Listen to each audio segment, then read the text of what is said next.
नमस्कार प्यारे बच्चा लोग, आज हम डिस्कस करेंगे तंबाकू फसल के बारे में, टोबैको क्रॉप के बारे में। ठीक है, छोटी सी क्रॉप है ना।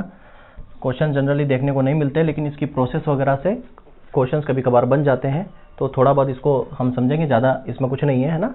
तो हम कोई भी क्रॉप छोड़ना नहीं चाहते, सारी चीज़ जहाँ जो इंपॉर्टेंट पॉइंट है उसको डिस्कस कर लेने में फ़ायदा है ना। नहीं तो आप सोचोगे कि सर तंबाकू क्रॉप तो सिलेबस में नहीं है ना। आप जब सिलेबस देखोगे तो आपको फोडर क्रॉप, शुगर क्रॉप और यही चीज़ मिलेगी, मेडिसिनल या फिर जो स्टिमुलेंट क्रॉप नहीं है। लेकिन फिर भी क्यों पढ़ा रहा हूँ कि अगर मान लो बाई चांस क्वेश्चन आ जाता है तो आपसे बनना चाहिए, आप एक्सक्यूजेस नहीं दे सकते। और मैं नहीं भी पढ़ाता हूँ तो आप मुझे ये नहीं बोल सकते कि आपने नहीं पढ़ाया क्योंकि सिलेबस में नहीं है। लेकिन मेरा काम इतना नहीं है कि सिर्फ सिलेबस कवर कराऊँ और छोड़ दूँ, वो चीज़ें भी पढ़ाऊँ जहाँ से क्वेश्चन एग्जाम में पूछे गए हैं और पूछे जा सकते हैं। आपने देखा होगा आरएचओ के टाइम पे सिलेबस से बाहर भी चीज़ें पूछी गई है। ठीक है, तो हमें थोड़ा थोड़ा सबको टच करते हुए चलना है। तो तंबाकू को भी थोड़ा सा टच करते चलते हैं ना, आपका फेवरेट पार्ट है ना। आप इससे वाकई में अच्छा खासा बीड़ी सिगरेट वाला मामला है इसमें। तो तंबाकू जो है बच्चा, इसका बॉटनिकल नेम की अगर मैं बात करूं, है ना, वानस्पतिक नेम की अगर हम इस बात करें तो क्या है इसका वानस्पतिक नाम बच्चा लोग? क्या बोलेंगे इसको? Nicotiana species. मैंने स्पीसीज क्यों लिखा? क्योंकि इसके अंदर दो कल्टीवेटेड इंडिया के अंदर स्पीसीज है जिसके बारे में हम बात करेंगे। क्या लिखेंगे? Nicotiana species. ठीक है, निकोटियाना स्पीसीज, दो स्पीसीज यहाँ को देखने को मिलेगी। बात करते हैं इसकी फैमिली की, है ना। फैमिली क्या है इसकी? तो बच्चा इसकी फैमिली है सोलेनेसी। और सोलेनेसी फैमिली का एक और नाम है जिसको हम नाइटशेड बोलते हैं।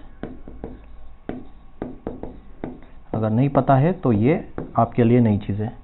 ठीक है, नया नाम इसका क्या है? नाइटशेड। इसको क्या बोलते हैं? सोलेनेसी। ठीक है, सोलेनेसी फैमिली से बिलोंग करता है और इसको नाइटशेड भी बोला जाता है। इस फैमिली का नया नाम है। ठीक है, अगर ये नहीं पता आपको, नई चीज़ है, नई चीज़ अगर आपको ये है कि सर है ये नई चीज़ पता चली तो कमेंट्स में ज़रूर बताना। ठीक है, बाकी तो आप जानते हो मैं आपसे और कुछ बोलता नहीं हूँ कि लाइक करो, सब्सक्राइब करो, शेयर करो, है ना, ये आपके ऊपर है। बट ये मैं ज़रूर बोलता हूँ कमेंट्स का, इसलिए कि अगर ये आपको नई चीज़ है और आपने नया सीखा तो कम से कम मुझे ये रहेगा कि हाँ मैंने कुछ नया पढ़ाया। ठीक है, बाकी कोई दिक्कत वाली बात नहीं है। अब इसके बात करते हैं हम ओरिजिन की। ठीक है, उत्पत्ति की अगर मैं बात करूं, उत्पत्ति स्थान की बात करूं, तो इसका उत्पत्ति स्थान कहाँ है बच्चों? मैक्सिको। कहाँ है? मैक्सिको। ठीक है, कहाँ पर है? मैक्सिको में। क्रोमोसोम नंबर की अगर मैं बात करूं, इसमें क्या है? Chromosome number. ठीक है, क्रोमोसोम नंबर, गुणसूत्र संख्या। गुणसूत्र संख्या की अगर बात करें तो ये टेट्राप्लॉइड होता है, याद रखना। 2n इक्वल टू यहाँ पर मिलेंगे आपको 48, और ये क्या होता है? टेट्राप्लॉइड। टेट्राप्लॉइड होता है चतुष्गुणित। क्या लिखेंगे? चतुष्गुणित ये होता है। ठीक है, टेट्राप्लॉइड मतलब चतुष्गुणित ये होता है। ठीक है, अब ये तो हमने बेसिक डिस्कस कर लिया इसका, कि इसमें और चीज़ इसमें डिस्कस करते हैं जनरल पार्ट में, ये तो बेसिक हो गया। अब यहाँ पर बात करते हैं कि इसमें जो है एक इंसेक्टिसाइड है, तो बायो इंसेक्टिसाइड बनता है इससे। क्या बनता है? एक बायो इंसेक्टिसाइड। क्या बनता है इससे? बायो इंसेक्टिसाइड बनता है, मतलब जैव कीटनाशक। जैव कीटनाशक इससे बनता है, जैव कीटनाशक बनता है। और ये पूछा जा सकता है एग्जाम में कि बायो इंसेक्टिसाइड जो टोबैको से बनता है उसका नाम बताओ, तो उसका नाम क्या होगा? उसका नाम क्या हो जाएगा? Nicotine sulphate. क्या होगा? निकोटीन सल्फेट इससे बनता है। ये क्या है? ये आपका बायो इंसेक्टिसाइड है। क्या है नाम? Nicotine sulphate. ये बायो इंसेक्टिसाइड इससे बनता है। क्लियर है? निकोटीन जो है बच्चा, अगर मान लो मैं ये बोलता हूँ ये हमारा मान लो प्लांट है, ठीक है, कहाँ पर निकोटीन बनता है? अगर आपसे पूछा जाए कि निकोटीन बनता कहाँ पर है, ये अगर आपसे पूछ लिया जाए कि निकोटीन बनता कहाँ पर है और सिंथेसाइज कहाँ पर होता है, ठीक है, इसकी जो पत्तियाँ काफ़ी ऐसी बड़ी चौड़ी होती हैं, ठीक है, तो निकोटीन बनता है बच्चों रूट्स में। ठीक है, कहाँ होता है? प्रोड्यूस कहाँ से होता है? ये प्रोड्यूस होता है रूट में। ठीक है, जड़ में इसका उत्पादन होता है, याद रखना। उत्पादन कहाँ होता है इसका? उत्पादन जो होता है उसका उत्पादन जो होता है वो जड़ में होता है, निकोटीन का। लेकिन ये जड़ से होते हुए कहाँ चला जाता है, ये जड़ से होते हुए, ये जो जड़ से होते हुए कहाँ पे जाता है, ये जड़ से होते हुए कहाँ जाता है, पत्तियों में चला जाता है। तो यहाँ पर स्टोर होता है ये, ठीक है। स्टोर कहाँ होता है, भंडारण कहाँ होता है निकोटीन का, तो निकोटीन का भंडारण होता है लीफ में। याद रखना कि जो निकोटीन का स्टोरेज कहाँ होता है, लीफ में, और ये प्रोड्यूस कहाँ से होता है और इसका निर्माण कहाँ होता है, उत्पादित कहाँ होता है, तो रूट्स के अंदर बनता है और ये ऊपर जाता है, ठीक है, ऊपर की तरफ जाता है इसमें। अब यहाँ पे ऊपर की तरफ जाता है, न्यूट्रिएंट वगैरह सब जाते हैं। तो यहाँ पर कुछ प्रोसेस है, वो चलो आगे बताऊंगा प्रोसेस के बारे में अलग से सारी चीज़। तो ये तो हो गया, क्लियर है, इतनी बातें आपको समझ में आ गई होगी, ठीक। अब इसके लिए जो है सोइल कैसी चाहिए, देखो सोइल की अगर मैं बात करूँ यहीं पे, तो इसको सोइल या मृदा कैसी चाहिए, तो इसको जो है माइल्ड एसिडिक सोइल चाहिए, ठीक है। मतलब माइल्ड एसिडिक का मतलब है कि बोल सकते हैं हम कम अम्लीय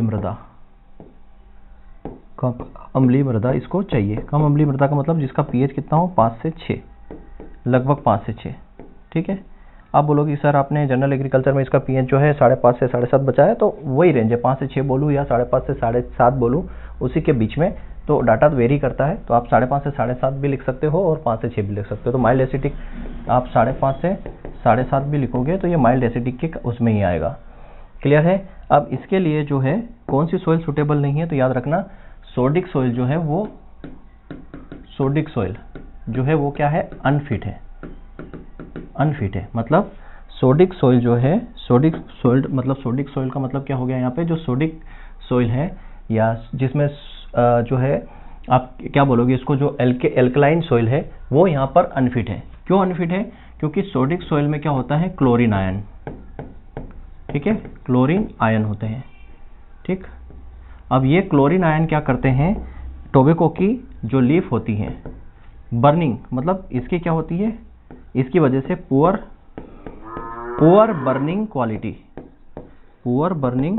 ऑफ लीव्स, जो पत्तियां होती हैं उसकी जो बर्निंग क्वालिटी है वो खराब हो जाती है, ठीक है। हम क्या बोल सकते हैं कि जो पत्तियां हैं, पत्तियों की जो बर्निंग क्वालिटी है, ठीक है, बर्निंग क्वालिटी है वो खराब हो जाती है। क्वालिटी क्या हो जाती है, खराब हो जाती है, ठीक है। किसकी वजह से, क्लोरीन आयन की वजह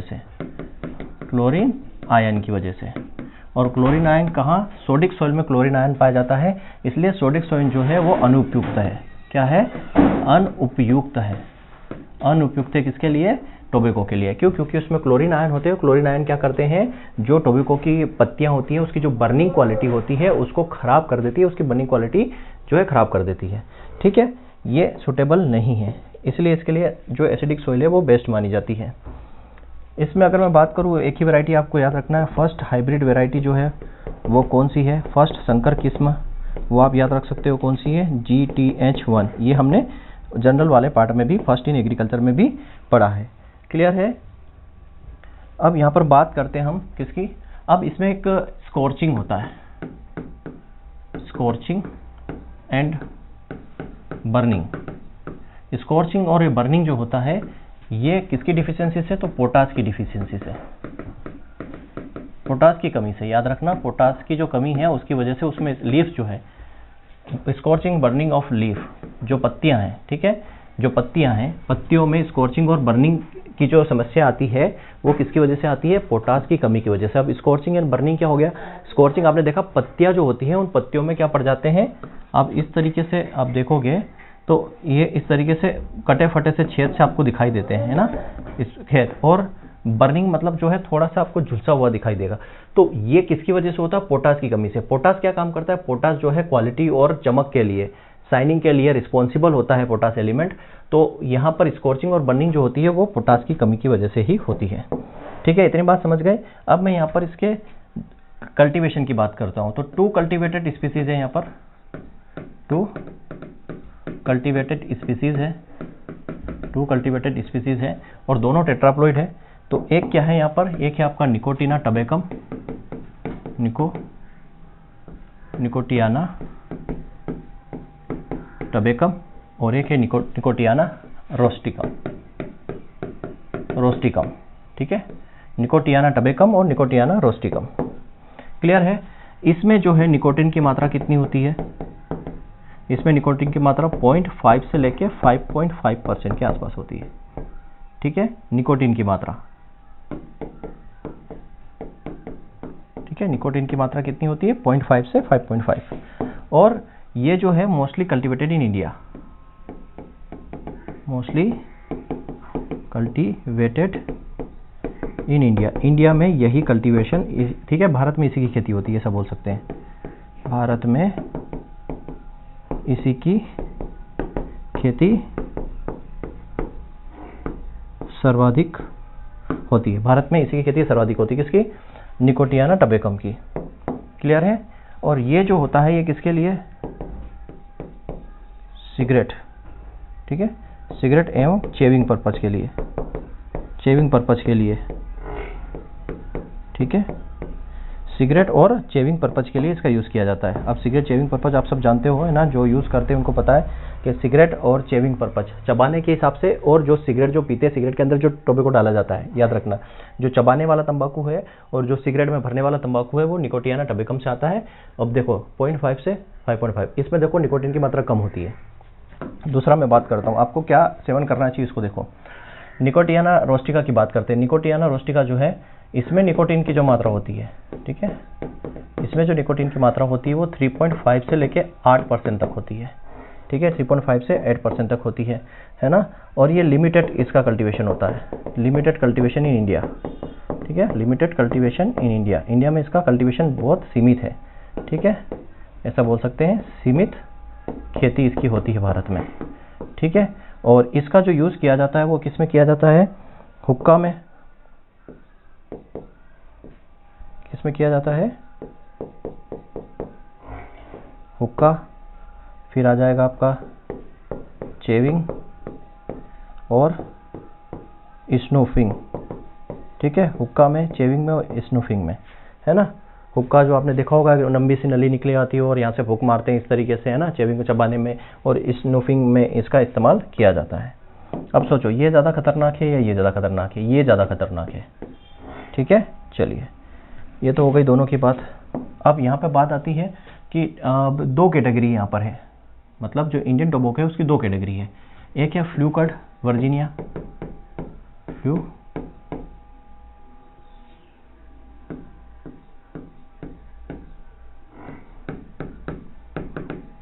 ठीक है, फ्लूकड वर्जीनिया, और दूसरा है नॉन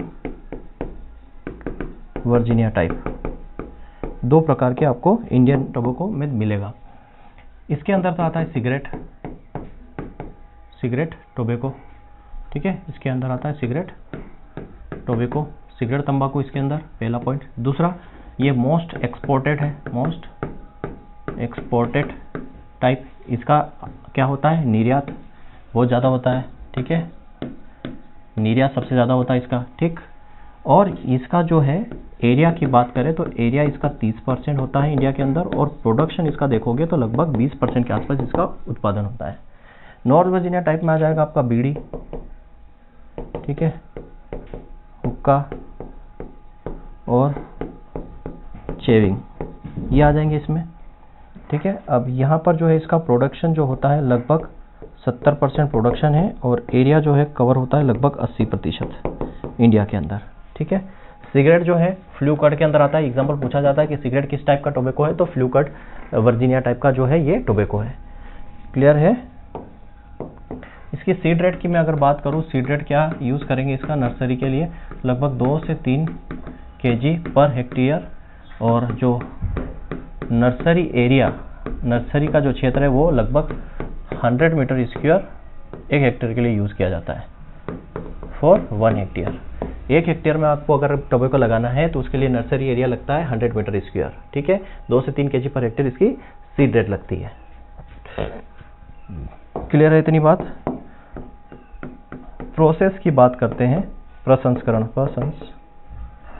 की अगर मैं बात करूं तो इसमें मैं सारी चीज़ आपको बता चुका हूं। क्या करते हैं इसमें, करते हैं टोपिंग, ठीक है, टोपिंग में बता चुका हूं। दूसरा इसमें करते हैं डी सकरिंग भी बता चुका हूं, है ना, जनरल में।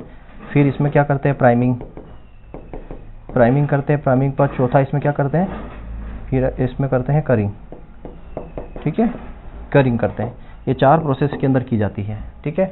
टॉपिंग मतलब क्या होता है, टर्मिनल जो है बड निकाल देते हैं, क्या करते हैं, टर्मिनल बड को क्या कर देते हैं, रिमूव कर देते हैं, ठीक। डीसकरिंग 7 दिन के बाद, 7 डेज आफ्टर टॉपिंग, टॉपिंग के 7 दिन बाद करते हैं।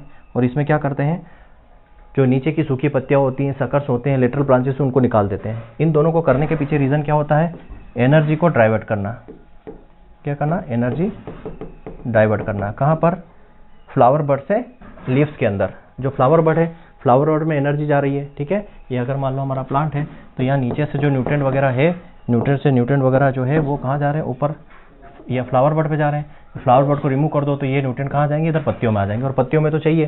तो पहले टॉपिंग करते हैं, 7 दिन के बाद डीसकरिंग करते हैं। प्राइमिंग मतलब हार्वेस्टिंग, ठीक है। प्लाविंग का मतलब क्या होता है, हार्वेस्टिंग। टोटल 5 से 6 हार्वेस्टिंग इसमें करते हैं मैच्योर लीफ की। और करिंग मतलब होता है ड्राइंग करना, सुखाना। और ड्राइंग करने के पीछे रीज़न क्या होता है, उसमें क्या करना, एक तो आपको कलर, फिर एरोमा लाना, कलर लाना, इसके लिए इसमें ड्राइंग की जाती है।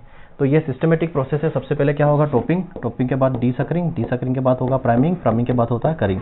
ये एक सीक्वेंस है, ऑर्डर है, इसी ऑर्डर में इसको किया जाता है। टोबैको में एक प्रोसेस और होती है, या प्रोसेस नहीं होती, इसे हम बोल सकते हैं, इसमें हो जाती है wilting, wilting due to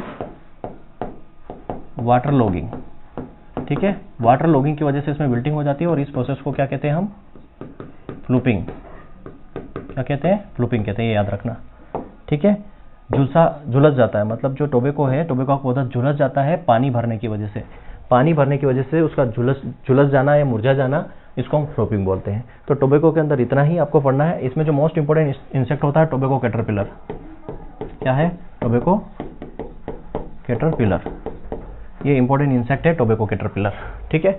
leaf curl virus tobacco का जो है फर्स्ट जो है फाइंड किया गया वायरस है, लीफ कर्ल वायरस टोबैको का, ठीक है, पहला खोजा गया वायरस माना जाता है, ठीक है। और टोबैको कैटरपिलर जो है मोस्ट इंपॉर्टेंट इंसेक्ट है इसका, टोबैको का। आपके सिलेबस में नहीं है, फिर भी जनरल चीज़ें हमने इसमें डिस्कस की ताकि अगर क्वेश्चन बनता है तो आपसे बन जाए, ठीक है। इतना ही, थैंक यू वेरी मच, जय हिंद, जय भारत।